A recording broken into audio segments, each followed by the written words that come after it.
कोपरगाव तालुक्यातील बहादराबाद ग्रामपंचायत हद्दीतील दत्तवाडी परिसरात बुधवार दिनांक 5 ऑगस्ट रोजी सकाळी 11:30 वाजेच्या सुमारास दुर्दैवी घटना घडली। शेतातील खरीप पिकांवर फवारणी करत असताना 2 तरुणांचा शेततळ्यात बुडून मृत्यू झाल्याची घटना समोर आली आहे। मयत तरुणांची नावे दीपक रामचंद्र पाचोरे वय वर्ष 33 आणि प्रशांत गीताराम पाचोरे वय वर्ष 34, दोघेही राहणार बहादराबाद अशी आहेत।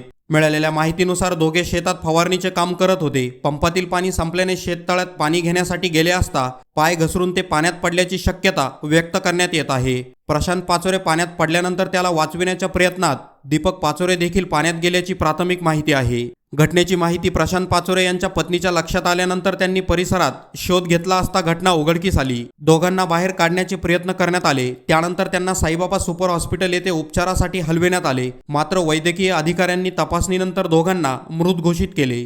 त्यानंतर मृतदेह शवविच्छेदनासाठी राहता ग्रामीण रुग्णालयात हलविण्यात आले। या घटनेची माहिती शिर्डी पोलिसांना देण्यात आली असून पुढील तपास शिर्डी पोलीस स्टेशन करत आहेत। या दुर्दैवी घटनेमुळे बहादराबाद परिसरात हळहळ व्यक्त होत असून पाचोरे कुटुंबावर दुःखाचा डोंगर कोसळला आहे। बातमी तुमची प्राधान्य आमचं। प्राधान्य न्यूज साठी प्रमोद पवार, कोपरगाव।